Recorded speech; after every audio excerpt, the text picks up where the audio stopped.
His parents lived near Kerrville. Okay. That's what the mother and father, they had gone out to her birthday celebration that night. He was going home with his son.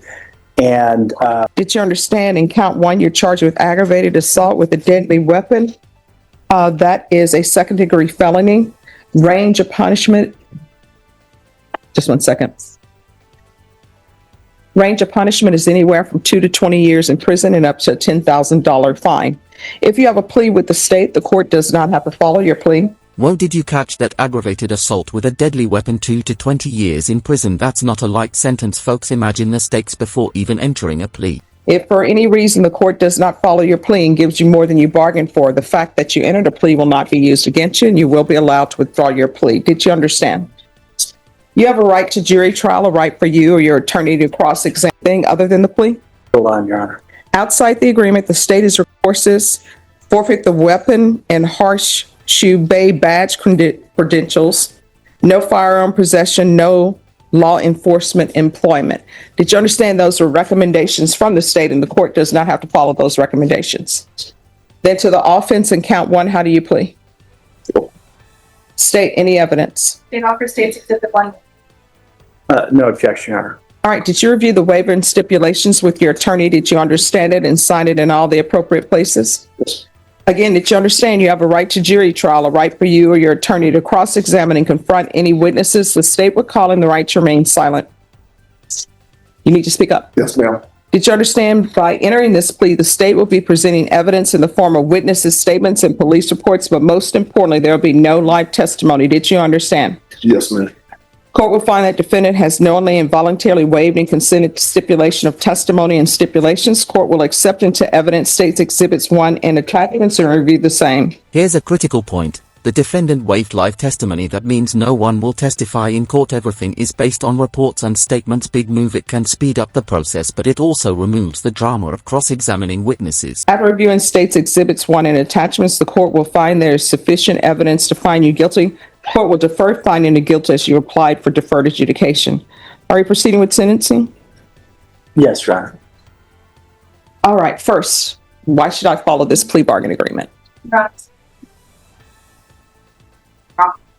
Personally, and it was like the Okay. Anything from Vince? Judge, I think this is a situation where my client greatly regrets what he did. It's a situation that got out of control. And I think based on his background and age, it's one of those, we should have made much wiser decisions. He doesn't have a violent background.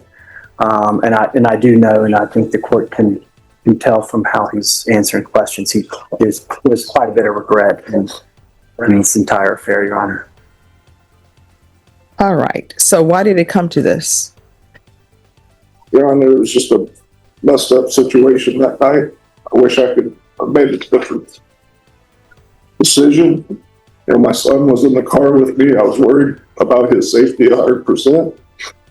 And I'm a minute that hasn't gone by since this has happened that I wish I could have made a better decision that night. Okay, I understand what you're saying, but I still don't understand how an argument on the road comes to a pulling of a weapon. I just don't understand that. And they're asking for a driver safety course. They're asking for a gun safety course. They're asking that you forfeit your horseshoe bay badge credentials. Okay, real talk. How does a road rage argument escalate to pulling a gun? This is where the story gets intense. What would you do if you were in this high-stress scenario? And they're saying that you flashed a badge and that you were no longer employed with them. So I'm just trying to figure out what conditions would be appropriate for you. This is why I asked these questions, because I only there's a lot listed. used the old time to diffuse the situation. I thought it would help. That was it. There was no other reason behind it. Why did you still have the badge? It was given to me by my chief of police at the time as a memento, because that was my first job there before I went to Border Patrol. So where do you work now? I've left I left Border Patrol in 2016. I went back to construction. I'm a home inspector for new homes.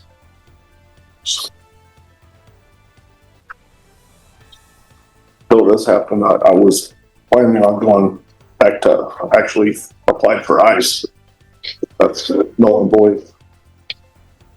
I mean, but here it says that you pulled out a handgun with a silencer attached to it and opened fire. Am I reading that incorrectly?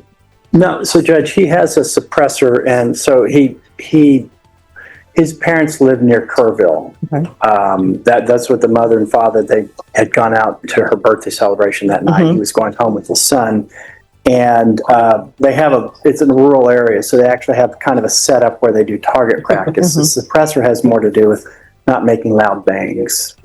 That's why he had, and it's legally owned. He's got the stamp for it. I have it in my file back, trial file. It's not illegally possessed. Otherwise, I guess the feds would be involved in this case, Your Honor.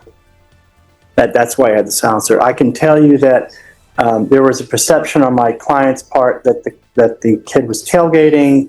Then there was a brake check, which you can see from the statement and the police reports. Interesting twist. Legally owned silencer. Yes, you heard that right. He's not in trouble for possession, but context matters. It's all about perception in a potential threat situation. This is why legal details are everything. And then the kid comes around really close, rolls down his window, honks at him, yells, starts cussing, and it kind of goes from there. It goes kind of south. I think my client thought he could handle the situation. He thought he would defuse it with the badge.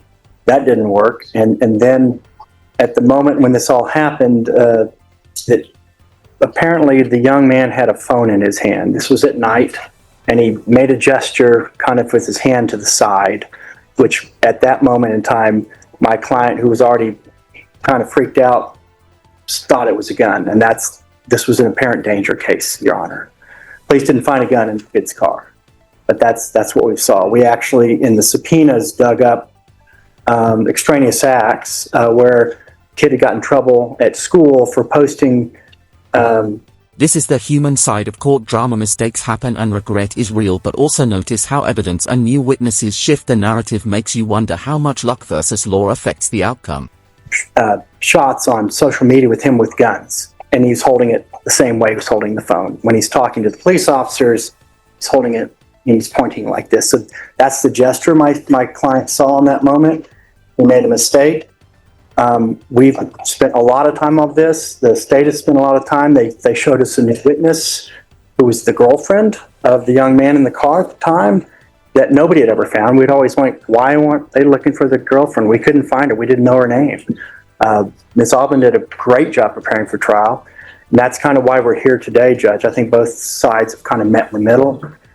Again, my client doesn't have a violent background. It's just thank God that he didn't hit the kid. So that's why we're here. Oh, is there something else? Well, I mean, I'm not sure it's clear. The gun was in the car because of going out target practicing, but he had gone and met his family for dinner, and he was going home, and they were in the back seat of the car, in a bag. You know, it wasn't as if he routinely carries a gun. You know? He had been target practicing at his parents' house prior to dinner. He actually had a concealed carry permit, which he's since had to relinquish. The state revoked because of this. Is there anything else? No, Your Honor. Anything else from the state? And is happy with this resolution. I would, the court would like to hear now, I do have a restitution amount, but on the judgment, if you would like. Yes. It's $2,463.82. I'm sorry, Okay. just 1 second. If you could repeat that? $2,463.82. So is there any disagreement on that restitution amount? No, I think that was part of the discovery, and we actually had the receipt from the repair shop, Your Honor. And where will you have that restitution amount? Judge, I think it's going to take a couple of months if the court would entertain that. He started this job about June, maybe, and so there's been some lag time. And I mean, he is the independent contractor, so lag time in taking the jobs and getting paid from the. All right, just 1 second. Excuse me, everybody on this side, y'all need to move because probation can't see and they can't hear what's going on. All right, so when do you think it will be, oh, and state your excuse. When do you think he will have that? If I had, I would say a minimum 2 months. Yeah, 60 days. All right. And that's 60 days from today?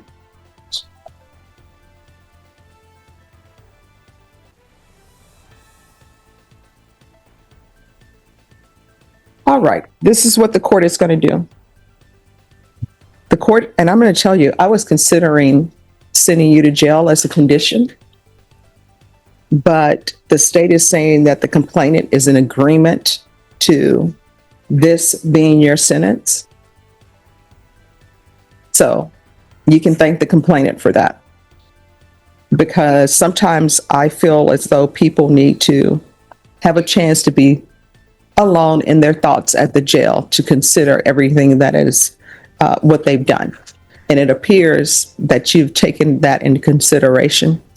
And it appears that on this night, everything that could go wrong did go wrong.